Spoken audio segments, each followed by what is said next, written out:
آج کے خطبہ جمعہ میں ہم اللہ رب العزت کے پیغمبر حضرت نوح علیہ السلام کا تذکرہ کریں گے۔ حضرت آدم علیہ السلام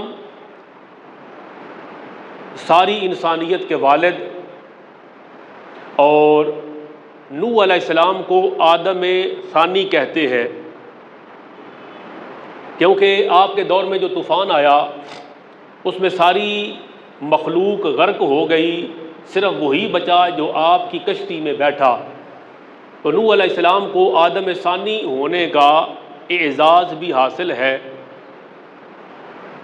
حضرت نوح علیہ السلام نے 950 سال تک تبلیغ کی، اپنی قوم کو اللہ کا پیغام سناتے رہے، مگر ان کی بد نصیب اور بدبخت قوم ایمان نہیں لائی، طرح طرح سے آپ کی تحقیر کرتی، تذلیل کرتی، مختلف طریقوں سے نوح علیہ السلام کو اذیت اور تکلیف دیتی، کئی طریقوں سے ستاتی۔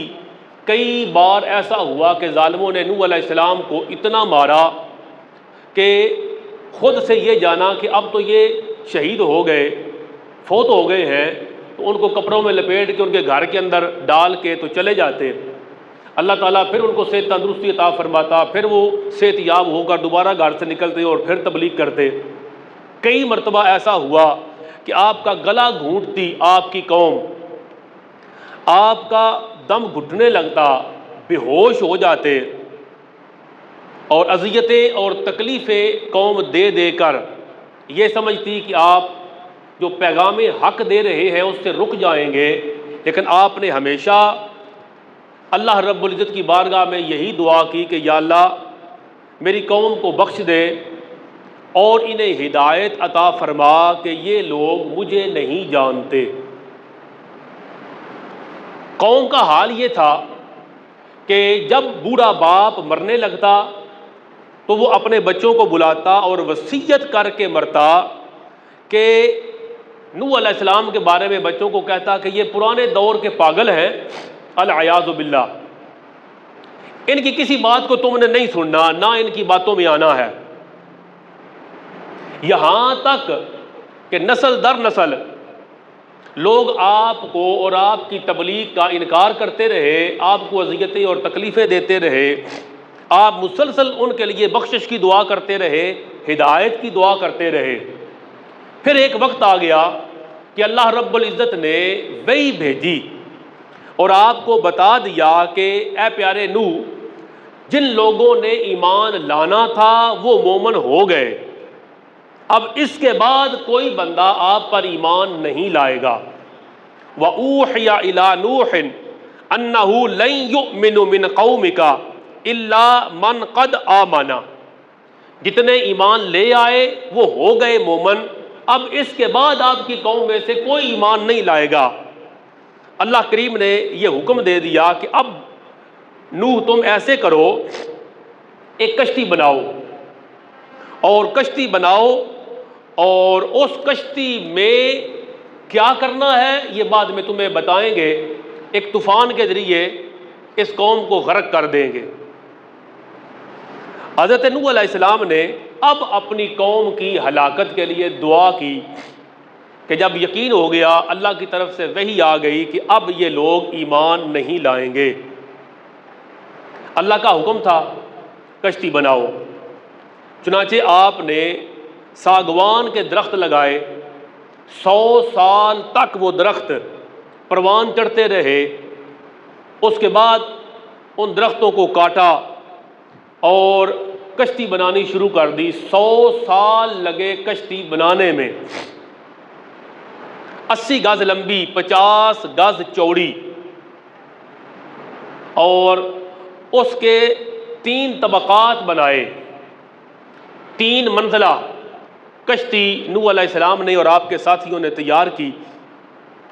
سب سے جو نچلا طبقہ تھا وہ درندوں، پرندوں اور حشرات الارض کے لیے مقرر کیا، درمیانی طبقہ وہ جانوروں اور چوپایوں کے لیے مقرر کیا، اور سب سے بالا اوپر والا جو طبقہ تھا وہ اپنے لیے اور مومنوں کے لیے اس میں رہنے کے لیے جگہ بنائی۔ 100 سال میں یہ شاندار کشتی تیار ہو گئی۔ جب آپ کشتی بنانے میں مصروف تھے تو قرآن کریم فرماتا ہے قوم آپ کے پاس آ کے مذاق اڑاتی اور آپ سے آ کے کہتی کہ اے نوح، تم تو کہتے تھے کہ میں اللہ کا نبی ہوں، اب بڑھئی بن گئے، اب ترخانوں والا کام، بڑھئی والا کام شروع کر دیا۔ تم کہتے تھے میں نبی ہوں، کوئی گزرتا کافر اور دیکھتا تو وہ کہتا کہ نوح الیاذ باللہ کہیں پاگل تو نہیں ہو گئے، ہمارے علاقے میں تم کشتی بنا رہے ہو، یہاں پانی تو ہے کوئی نہیں۔ مذاق اڑاتے، اذیت اور تکلیف دیتے۔ قرآن کریم فرماتا ہے کہ اللہ کے پیغمبر انہیں فرماتے کہ آج تم ہمارا مذاق اڑا رہے ہو، جب طوفان آئے گا اور تم اس میں غرق ہو رہے ہوگے تو تب ہم تمہارا مذاق اڑائیں گے۔ طوفان آ گیا، کشتی میں آپ نے درندوں، چرندوں، پرندوں، حشرات الارض اور ہر قسم کی مخلوق کا نر اور مادہ جوڑا اس کشتی میں سوار کر لیا۔ آپ خود اس کشتی میں سوار ہوئے۔ 2 بیویاں تھیں آپ کی، ایک مومنہ بیوی تھی، ایک کافرہ تھی۔ مومنہ بیوی اور اس کے 3 بیٹے، حام، سام، یافث، اور ان تینوں بیٹوں کی بیویاں، 3 بہو، ان تینوں بیٹوں کو، ان کی بیویوں کو، اپنی مومنہ بیوی کو اور اپنے آپ کو، یہ 8 لوگ بنے، اور 72 لوگ مومن اور مومنات اس وقت تک مسلمان ہوئے تھے۔ تو 80 لوگوں کا یہ قافلہ اس کشتی میں سوار ہو گیا۔ ایک بیوی تھا کا نام تھا واعلہ، کافرہ تھی، اور اس سے ایک بیٹا بھی تھا، وہ منافق تھا، مسلمانوں کے ساتھ ملتا تو کہتا مومن ہوں، لیکن اندر سے وہ مسلمان نہیں تھا، کنعان اس کا نام تھا۔ یہ دونوں کشتی میں سوار نہیں ہوئے اور پانی میں غرق ہو گئے۔ اب روایت کے اندر آتا ہے، تفسیر ساوی کے اندر ہے، جب نوح علیہ السلام کی کشتی میں سانپ اور بچھو سوار ہونے لگے، آپ نے ان دونوں کو روک لیا۔ نوح علیہ السلام نے سانپ اور بچھو کو روک لیا سوار ہونے سے۔ ان دونوں نے عرض کی اے اللہ کے نبی، آپ ہم دونوں کو کشتی میں سوار کر لیجئے، ہم وعدہ کرتے ہیں کہ جو شخص بھی سلام علی نوح فی العالمین اس کی تلاوت کر لے گا، پڑھ لے گا، ہم دونوں اس بندے کو تکلیف نہیں پہنچائیں گے۔ اگر کوئی بندہ سلام علی نوح فی العالمین پڑھے تو سانپ اور بچھو نے وعدہ کیا کہ ہم اسے کوئی تکلیف نہیں پہنچائیں گے۔ تو اس وعدے پر نوح علیہ السلام نے انہیں بھی کشتی میں سوار کر لیا۔ طوفان میں کشتی سواروں کے علاوہ ہر مخلوق غرق ہو گئی۔ آپ کی کشتی جودی پہاڑ سے لگی جو عراق کے قریب ہے۔ طوفان ختم ہونے کے بعد آپ کشتی میں سے اترے، آپ کی قوم مومنین کشتی میں سے اتری۔ اللہ تعالیٰ نے فرمایا کہ اب یہاں تم آباد ہو جاؤ، تمہیں اور تمہاری نسل کو ہم برکت عطا فرمائیں گے۔ چنانچہ اس دوسری بستی کے اندر نوح علیہ السلام اور آپ کی قوم آباد ہوئی، اور وہاں سے پھر نسل انسانی کا اور ساری مخلوق کا دوبارہ سلسلہ آگے چلا۔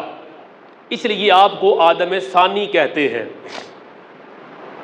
یوں تو اللہ تعالیٰ نے نوح علیہ السلام کو 200 سال پہلے اطلاع کر دی تھی کہ طوفان آئے گا، آپ کشتی بنائیں اور کافر غرق ہو جائیں گے۔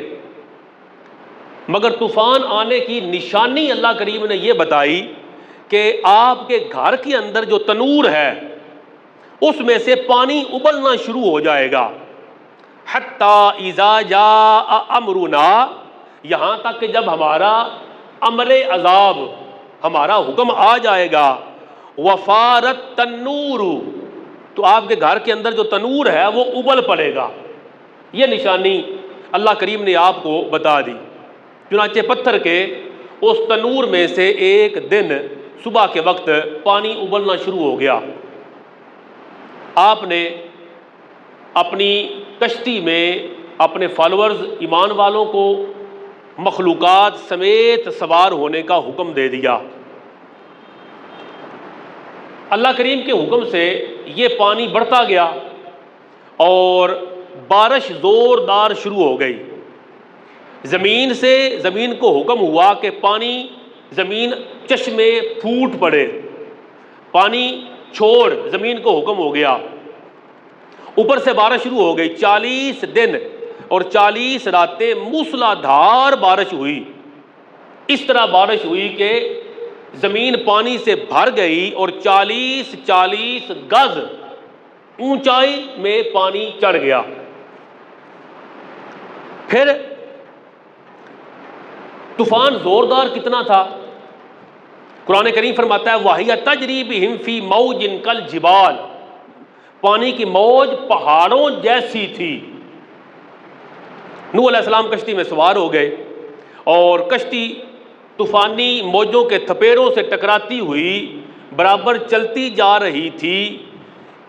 تقریباً 6 مہینے تک یہ کشتی پانی کے اندر رہی، اور ان 6 مہینوں میں اللہ تبارک و تعالیٰ نے کشتی کو اور کشتی کے سواروں کو محفوظ رکھا۔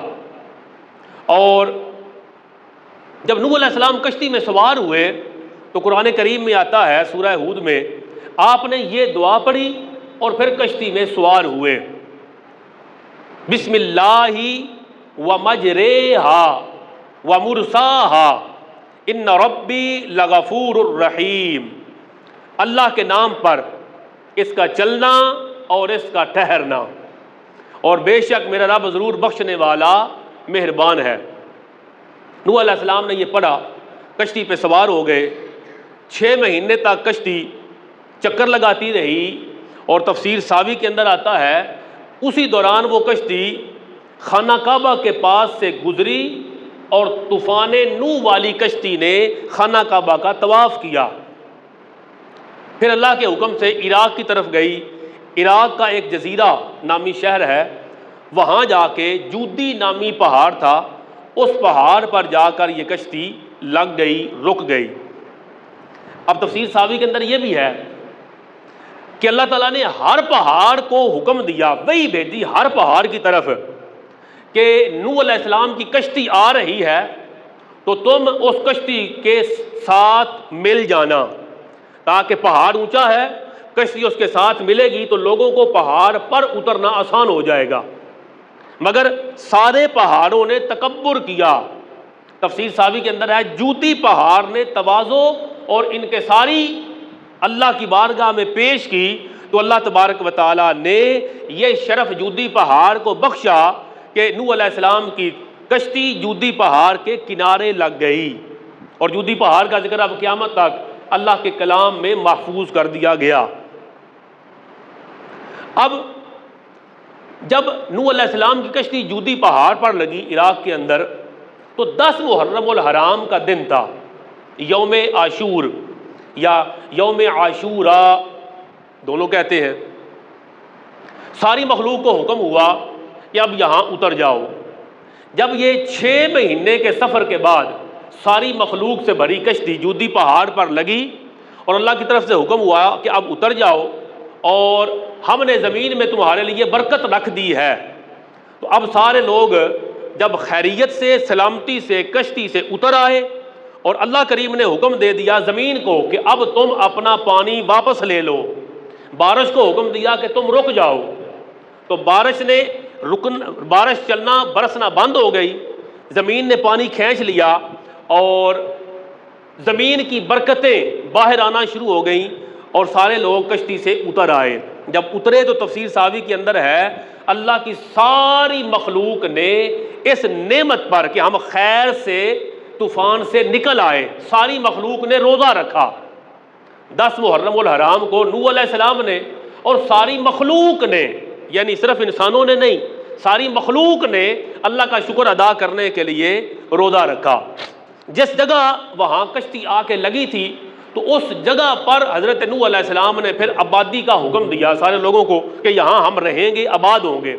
تو جس جگہ پر وہ ساری قوم آباد ہوئی تو اس بستی کا نام نوح علیہ السلام نے رکھا ثمانین، اس کا مطلب ہوتا ہے 80، کیونکہ یہ 80 لوگوں کا قافلہ تھا۔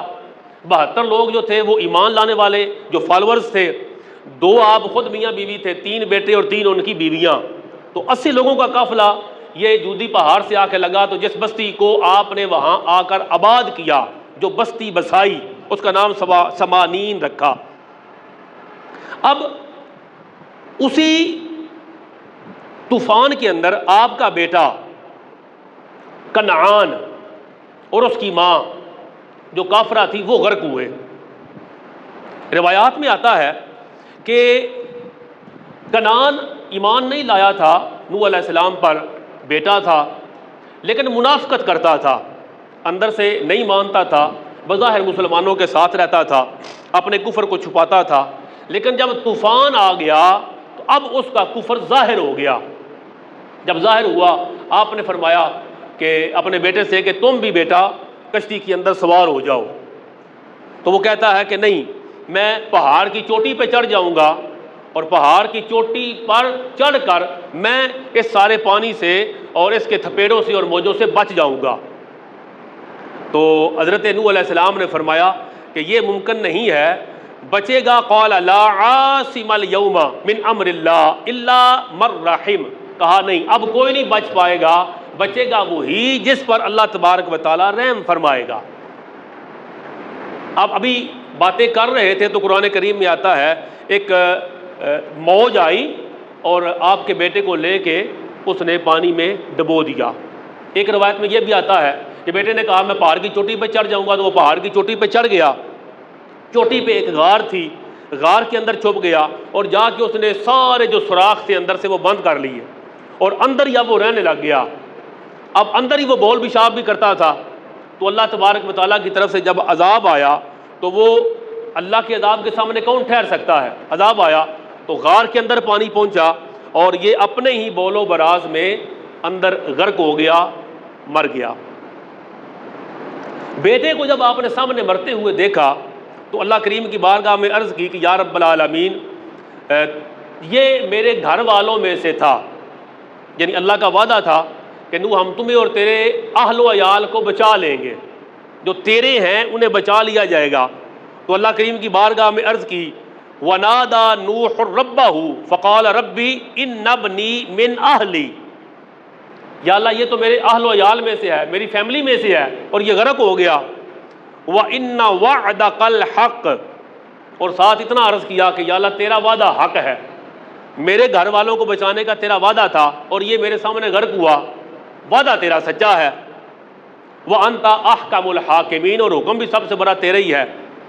اب اللہ تبارک و تعالیٰ نے نوح علیہ السلام کو فرمایا قال یا نوح انہ لیس من اہلک، میرا وعدہ تھا نوح کہ تیرے اہل و عیال کو، تیرے گھر والوں کو بچا لیں گے، تو یہ جو بیٹا ہے یہ تیرا نہیں تھا، یہ تیرے گھر والوں میں سے، تیرے اہل و عیال میں سے نہیں تھا۔ کیوں؟ انہ عمل غیر صالح، اس کا عمل اچھا نہیں تھا۔ اس کا عمل اچھا کون سا نہیں تھا؟ کہ وہ کافر تھا، وہ منافق تھا۔ تو جب اس کا عمل باپ کے عمل یعنی بیٹے کا عقیدہ باپ کے عقیدے جیسا نہ ہو تو پھر وہ بیٹا نبی کا بیٹا بھی کیوں نہ ہو تو اللہ تبارک و تعالیٰ پھر اس کی حفاظت نہیں فرماتا۔ تو آپ کو اس دعا اور التجا کرنے سے اللہ تبارک و تعالیٰ نے روک دیا۔ جب نوح علیہ السلام کی کشتی جودی پہاڑ پر ٹھہر گئی، سب کافر غرق ہو گئے، اللہ نے زمین کو حکم دیا کہ اب اپنی برکتوں کو ظاہر کرو۔ برکتوں کو ظاہر کیا گیا اور نوح علیہ السلام نے وہاں پر بستی کو آباد کیا۔ حدیث شریف میں آتا ہے جب آپ وہاں جودی پہاڑ پر اتر آئے، اب آپ نے یہ ارادہ کیا کہ روئے زمین کی خبر لی جائے کہ یہاں پانی اتر گیا ہے تو باقی زمین پر حال کیسا ہے، پانی اترا کہ نہیں اترا۔ تو تفسیر ساوی کے اندر آتا ہے آپ نے سب سے پہلے مرغی سے کہا، آپ نے فرمایا کہ کون ہے جو جائے گا اور جا کے زمین سے خبر لے کے آئے گا کہ زمین کی حالات کیسے ہیں۔ تو سب سے پہلے مرغی نے کہا کہ میں روئے زمین کی خبر لاؤں گی۔ اب جتنی اس کی طاقت تھی، جتنے جوگی تھی، اتنا اس نے اللہ کے نبی کے سامنے اظہار کر دیا۔ آپ بڑے خوش ہوئے، اس کو پکڑا اور اس کے بازوؤں پر مہر لگائی۔ اس کے بازوؤں پر مہر لگا کر فرمایا کہ تو پرند ہوتے ہوئے بھی لمبی اڑان نہیں اڑ سکے گی اور میری امت تجھ سے فائدہ اٹھائے گی۔ تیری فرما برداری قبول ہے، اور تیری فرما برداری قبول کر کے ہم نے تمہیں اپنی امت کے نفع کے لیے قبول کیا۔ ذبح کریں گے، نفع اٹھائیں گے، کھائیں گے، تو میری امت کی خوراک بنیں گی۔ پھر کوے کو بھیجا کہ تو جا خبر لے کے آ زمین کی حالات کیسے ہیں۔ تو کوہ اڑتا ہوا گیا، اس کو کہیں پر پڑا مردار نظر آیا تو مردار پر بیٹھا اور اسی کو کھانے میں لگ گیا، اور اس کو یہ یاد نہ رہا کہ میں کسی کام آیا ہوں۔ تو اللہ کے پیغمبر نے پھر اس کے لیے بد دعا فرمائی، لعنت فرمائی، اور فرمایا کہ تو ہمیشہ خوف میں مبتلا رہے گا۔